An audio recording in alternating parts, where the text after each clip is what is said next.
Hey everybody, I hope that you are having a grand day. In our last tutorial, I showed you how to make these text page buttons to use on your art projects or as closures for small books or whatever you want to use them for. They're a lot of fun to make. And then as I was kind of pawing through my stuff, I found a couple more things that I thought would make really cool and clever buttons. A couple of you have asked about the dimensions of my template for my buttons. The bottom button here is 1 1/4 inch circle. And the middle of the button is about a 3/4 inch circle. But, you know, again, just do what you want to do. I mean, don't feel like you are set into a pattern of having to do buttons the exact size. You know, do yours exactly the way you want to. I ran across a couple of things that just, I can't really explain this. Sometimes things just sort of fall together. And as I was looking through some papers, I found a couple of things that just seemed to just kind of go together. I had worked on a cat hand butterfly project, and if you don't know cat hand, you can go to Facebook and look up cat hand. She does this wonderful series called Mixed Media Morsels, and she's doing these tiny mixed media pieces to put in a tiny book, and it's just really intriguing. This was a cat hand butterfly. She used a technique where she took an index card and she dropped some paint. She folded the index card in half and then she dropped some paint on it and kind of, I think that's called a Rorschach test, you know, when you, oh, what do you see in this picture kind of thing. So I had made some cat hand mixed media butterflies, and the index card that I had left was just so pretty that I had to keep it for something. And then lo and behold, I ran across a tissue box that I had put away because the colors in it were just so beautiful. So I thought, well, you know, let's smash these things together and see what happens. And you know, again, we're just going to do the basic button tutorial. I already have the bottom of my button here. So I don't know how this is going to turn out, but, you know, we can see. I forgot to put my glasses on, and so my lines are wonky. There we go. That's the middle of the button. Oh my gosh, because my... let's hit that with some ink, shall we? Since I did not have my spectacles on and really couldn't see what I was doing. Alright, so we've got it all inked up. And then I'm going to take my middle template and we'll trace around that. Now the middle template is on index cards, so I don't exactly know how this is going to work, but you know, we certainly can see. Let's do a couple while we're here. You can find paper anywhere. I know we talked about that, but just think about you know, a cardboard box. The tissue boxes are really well designed and beautiful these days. I don't know if you've noticed that or not, but wow, they're like stunning. They're beautiful.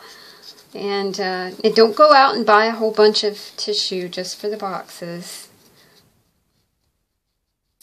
Okay, so we've got the middle of the button and the... Hey, and that looks pretty good, y'all.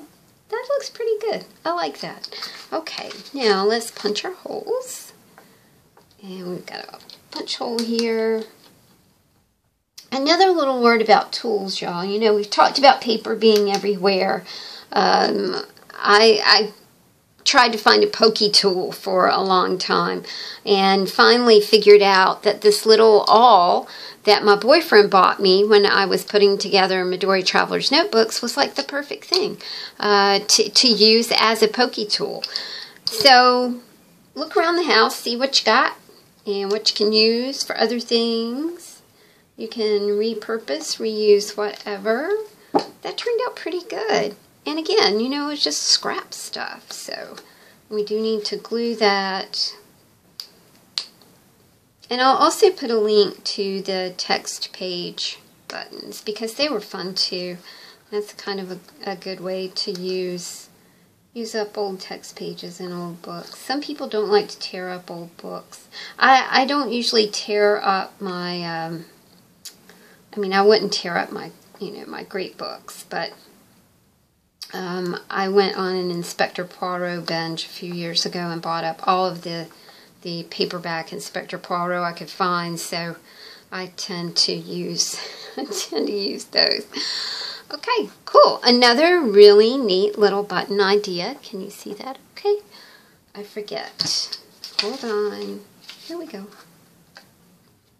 And it's kind of like a tie-dye button. This would be really cool on the tie-dye bookmarks that we made last week. Alright, and I decided to end this little button making series. We would just do we're going to do something called Anything Goes. I collected some pizza box containers. This is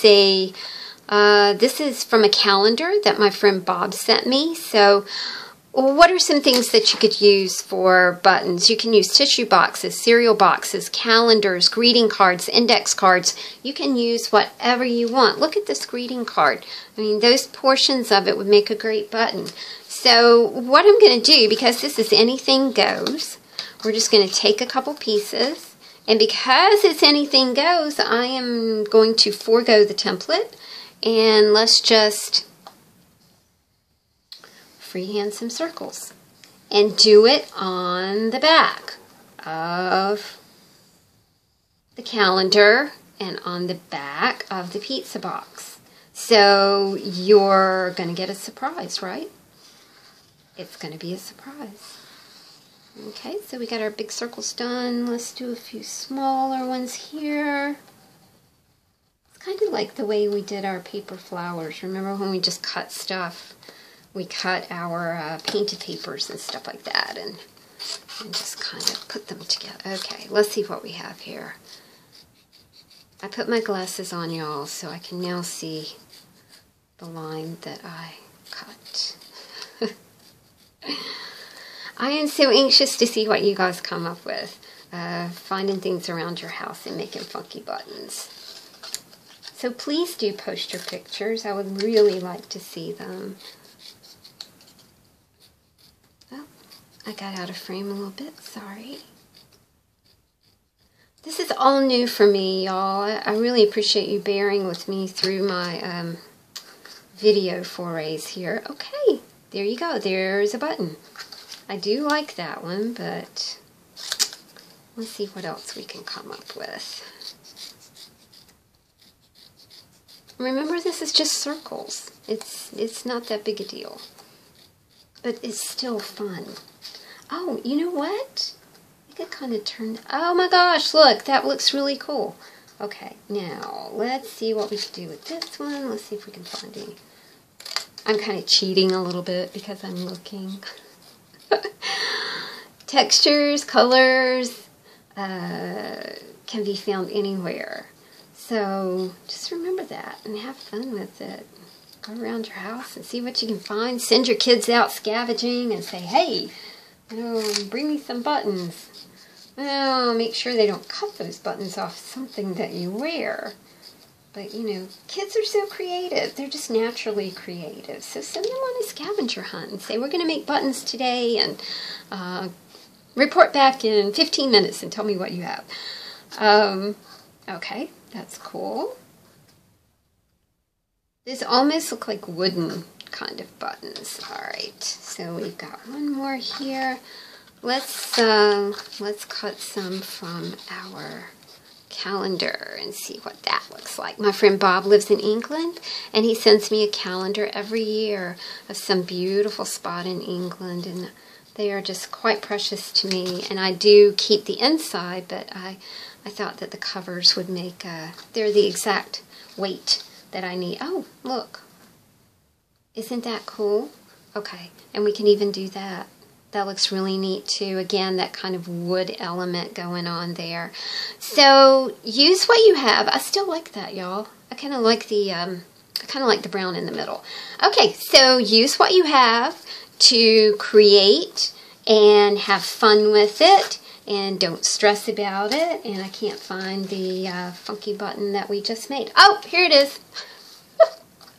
Okay, y'all, I will see you later. Have a good day. Bye.